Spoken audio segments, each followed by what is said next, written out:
introductory episode of the Compassion Fatigue podcast, a show dedicated to shedding light on compassion fatigue, as well as providing self-care tips, stress management techniques, and overall support to the animal care, welfare, and rights communities. My name is Jennifer Blau, and I am a licensed professional counselor, certified compassion fatigue therapist, and certified pet loss grief specialist. I am also the owner of a private practice in Southeast Michigan called Deepwater Counseling, where I provide mental health services to individuals, couples, and groups. I am also the author of a new book called To Save a Starfish, a compassion fatigue workbook for the animal welfare warrior, which is available on Amazon.com. So I want to take this episode just to share a little bit about my personal background in animal welfare, as well as some of my own struggles with compassion fatigue. So, I have been involved in animal welfare really since I was a child. It started with me becoming a vegetarian and attending my first animal rights protest with my quite progressive grandmother, who was also very involved in the animal rights movement.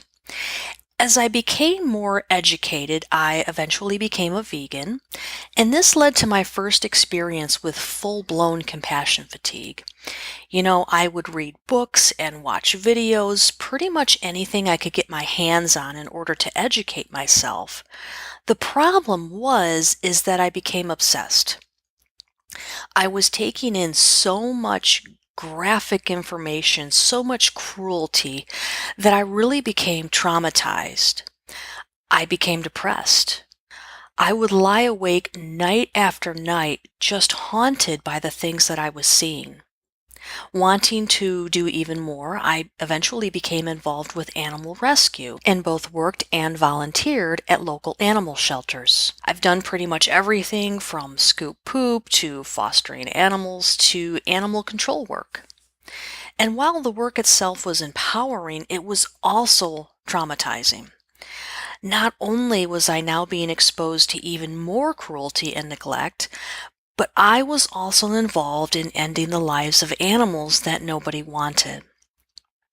The depression and anger once again took over, and I found myself eventually leaving the field from burnout. What I didn't realize at the time was that I was suffering from something called compassion fatigue.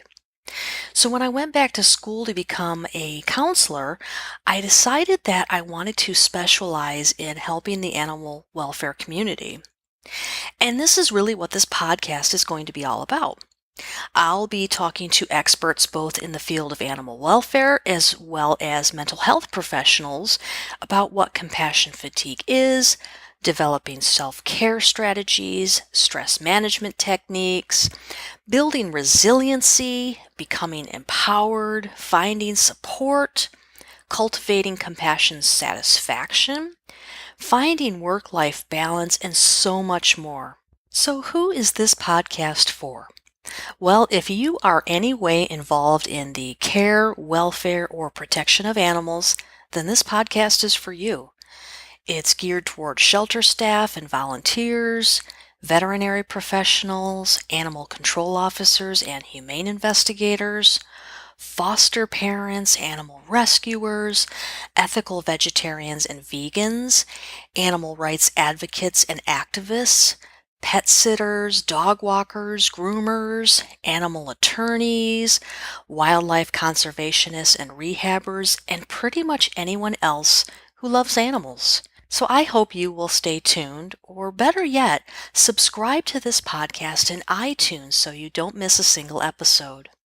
And because this podcast is all about you, please do not hesitate to reach out to me with any questions or comments, or to suggest a topic that you would like to see covered here on the Compassion Fatigue podcast. I'd love to hear from you, so please send me a message. You can do that at either compassionfatiguepodcast@gmail.com Again, that's compassionfatiguepodcast@gmail.com, or you can send me a note through my website, and that is thecompassionfatiguepodcast.com. Again, that's www.thecompassionfatiguepodcast.com. Thank you so much for joining me today, and I really look forward to having you along with me on this journey as we discover more about compassion fatigue and ways to manage it. Take care, everyone. Thank you for listening to the Compassion Fatigue Podcast. Please note that this podcast is not meant to provide medical advice or substitute for psychological care. Please consult with a mental health professional if you need additional support.